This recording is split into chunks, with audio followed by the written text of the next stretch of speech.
कल हम लोगों ने यहां पे इसका शुभारंभ किया, समाजवादी पार्टी ने उसका विरोध किया है और मुझे लगता है कि प्रोसीडिंग का हिस्सा होना चाहिए, इनको समाज के सामने एक्सपोज करना चाहिए। अपने बच्चों को ये लोग पढ़ाएंगे इंग्लिश स्कूलों में और दूसरे के बच्चे के लिए अगर वो सुविधा सरकार देना चाहती है तो कहते नहीं उर्दू पढ़ाओ इसको, यानी उसको मौलवी बनाना चाहते हैं, कठमुल्ला पर जोड़ते इसको ले जाना चाहते हैं। ये नहीं चल सकता। अभी आज से थोड़े दिन पहले उत्तर प्रदेश के चीफ मिनिस्टर ने उत्तर प्रदेश की असेंबली में ये कहा कि उर्दू पढ़ना कठमुल्लाओं की तरह मौलाना बनाना की बात है, साइंटिस्ट नहीं बनते। अब जाहिर है उत्तर प्रदेश के मुख्यमंत्री को तो उर्दू नहीं आती, मगर वो साइंटिस्ट क्यों नहीं बने उसका जवाब वही दे सकते हैं। उत्तर प्रदेश के मुख्यमंत्री ने कहा कि उर्दू पढ़ने से कठमुल्ले बनते हैं। अब उत्तर प्रदेश के मुख्यमंत्री के जो बुजुर्ग थे या जिस आइडियोलॉजी से वो आती हैं, उनके किसी भी शख्स ने इस मुल्क की आजादी में हिस्सा नहीं लिया। ये गोरखपुर से आते हैं और उसी गोरखपुर से रघुपति साहेब फराख भी आते हैं। फराख गोरखपुरी उर्दू का एक बहुत बड़ा शायर था, मुसलमान नहीं था। अगर शायद असेंबली में कोई उठ के बोल देता मुख्यमंत्री को, तो मुख्यमंत्री बोलते नहीं नहीं उन्हें भी कठमुल्ला है। तो ये इनकी ये इंटेलेक्चुअल कैपेसिटी है इनकी। फराख गोरखपुरी गोरखपुर के शायर थे, उर्दू के बहुत बड़े शायर थे। अब मेरे अजीज दोस्तों और बुजुर्गों, जिसके जहन और दिल पर गहन लग चुका है तो दुनिया की कोई रोशनी उसके सर पे नहीं पहुंच सकती। फराख गोरखपुरी का शेर क्या है सुनिए, ये बीजेपी आरएसएस वालों को बता रहा हूं, जो उर्दू बोलने वालों को कठमुल्ला कहते हैं। फराख गोरखपुरी ने कहा था, सरजमीन हिंद पर अक़वाम आलम के फराख, सरजमीन हिंद पर अक़वाम आलम के फराख, काफिले बसते गए हिंदुस्तान बनता गया। सरजमीन हिंद पर अक़वाम आलम यानी नेशंस आए इस देश में, बसते गए हिंदुस्तान बना। अब ये जो आर्ग्यूमेंट इनका आरएसएस का है कि नहीं ये बाहर से आए, तुम भी बाहर से आए, जितने आर्यंस है बाहर से आए, अगर ओरिजिनल है तो द्रविडियन और ट्राइबल लोग हैं। फराख गोरखपुरी ने सच्चाई को बयान कर दिया।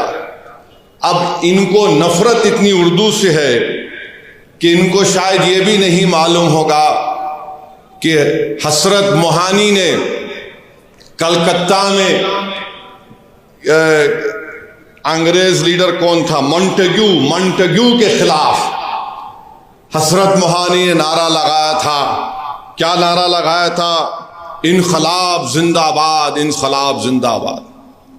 अब शायद इनको यह भी नहीं मालूम होगा कि सुभाष चंद्र बोस, नरेंद्र मोदी उनका स्टैचू लगाए दिल्ली में। अब नरेंद्र मोदी इनको छोड़ दिए, तुम जरा ये बोलते रहो। सुभाष चंद्र बोस जो आजाद हिंद फौज बनाए थे, उसका नारा क्या था? इत्तेहाद, एतेमाद और कुर्बानी। इत्तेहाद, एतेमाद और कुर्बानी नारा था सुभाष चंद्र बोस का, नेताजी सुभाष चंद्र बोस का। इस हैदराबाद से वजीर सुल्तान एक मशहूर फैमिली थी, उनके एक खानदान के फर्द नेताजी के साथ चले गए भारत छोड़ के। इसी मुल्क में हैदराबाद के सफरानी साहब थे, नेताजी के साथ चले गए। ये नहीं मालूम शायद मुख्यमंत्री को, तो यहां हैदराबाद से हम मुख्यमंत्री को ज्ञान दे रहे। राम प्रसाद बिस्मिल को इनको नहीं मालूम होगा, हिंदू थे। उन्होंने कहा था कि सरफरोशी की तमन्ना अब हमारे दिल में है। तो यही सरफरोशी की तमन्ना अब हमारे दिल में है कहकर भगत सिंह फांसी के फंदे पे चढ़ गए। और यही उर्दू के लफ्ज को अल्लामा काफी रहमतुल्लाह अलैह जो मुरादाबाद के थे, अंग्रेजों के खिलाफ जिहाद का फतवा दिया था मौलाना काफी ने। जब 2 दिन में अंग्रेज जज ने उनको 2 मई को ट्रायल शुरू हुआ, 4 मई को उनको फांसी की सजा दे दी गई। और मौरिख ने लिखा कि अल्लामा काफी के ऊपर इस्तरी गरम करके उनके जिस्म पर चुरके दिए जाते थे। वो अल्लामा काफी जब फांसी के फंदे की तरफ जा रहे थे तो उनके उर्दू के अशार नातिया उर्दू के अशार थे। उत्तर प्रदेश के मुख्यमंत्री, आप उत्तर प्रदेश के मुख्यमंत्री हैं, मौलाना काफी मुरादाबाद के थे। फतवा दिया अंग्रेजों के खिलाफ जिहाद का, कठमुल्ले तुम बोलते ना। क्या कहा था अल्लामा काफी ने? कोई गुल बाकी रहेगा ना चमन रह जाएगा, पर रसूल अल्लाह का दीन हसन रह जाएगा। अतलस व कम ख्वाब की पोशा पर नाजा ना हो तुम, इस तने में जान पर खाकी कफन रह जाएगा। नामे शाहाना जहां मिट जाएंगे, लेकिन यहां हशर तक नामो निशां पंजेतन रह जाएगा। ये मौलाना काफी उर्दू के नातिया कलाम पढ़ के मुख्यमंत्री फांसी पे चढ़ गए, आपको नहीं मालूम। और फिर वहीं पर जोश मलियाबादी, इनको मालूम ही नहीं, बस उर्दू से दुश्मनी है।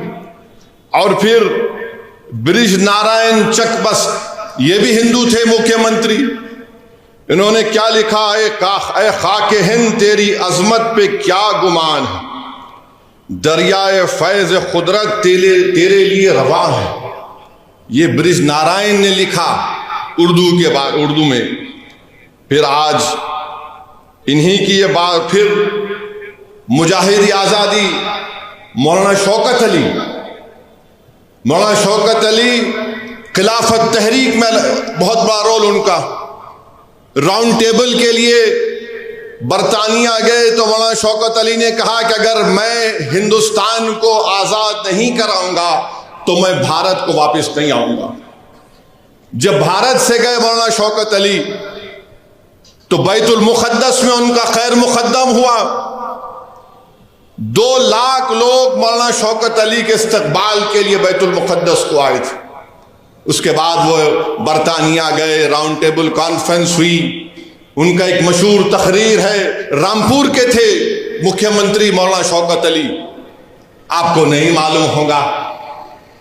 मौलाना शौकत अली ने एक शेर कहा था, शायद ये आपके लिए और आरएसएस और बीजेपी के लिए कहा होगा, यकीनन कहा होगा। मौलाना शौकत अली ने कहा, दौरे हयात आएगा खातिल, दौरे हयात आएगा खातिल खजा के बाद, दौरे हयात आएगा खातिल खजा के बाद, है इब्तिदा हमारी तेरी इंतहा के बाद। तो तुम्हारी इंतहा होगी।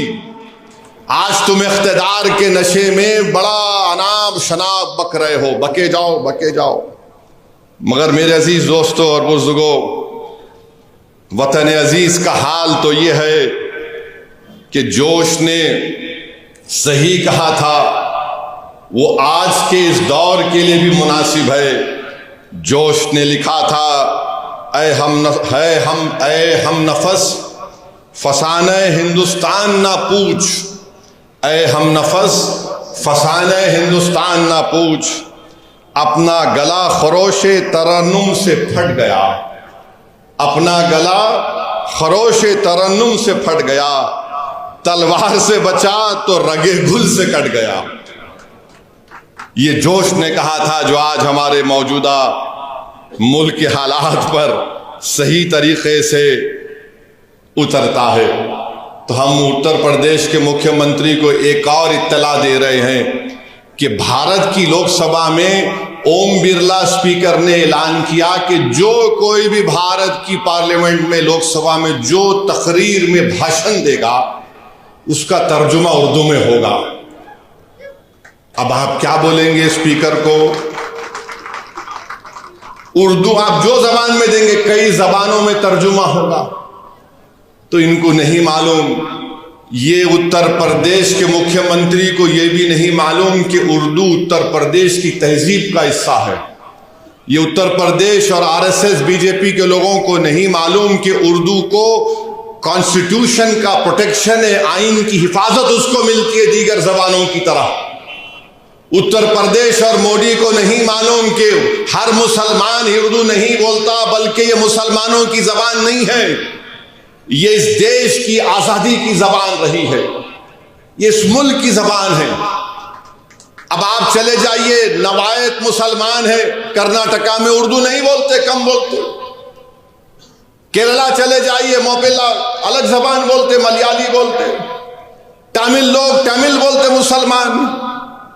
कर्नाटका के इंटीरियर में चले जाइए, कन्नड़ी बोलते हैं। महाराष्ट्र में जाइए, वो उर्दू भी बोलते, मराठी भी बोलते। गुजरात के मुसलमान हैं, गुजराती भी बोलते, उर्दू भी बोल देते। अरे इस देश की खूबसूरती ये है, बीजेपी इस देश को, इस वतन को एक जबान, एक मजहब, एक आइडियोलॉजी और एक लीडर के तहत बनाना चाहती है। भारत में हजारों मजहब हैं, कई जबानें हैं, कई हजारों तहजीबें हैं, तभी जाकर भारत बनता है। इसीलिए फराग गोरखपुरी ने कहा थे, अक़वाम आलम का लफ्ज इस्तेमाल किया था। अब इनको समझ में आया नहीं आया नहीं मालूम, मगर हमारा काम यह है कि इनको समझाना और इनको बताना कि उर्दू से दुश्मनी करना जिद्दोजहद आज़ादी से दुश्मनी करने के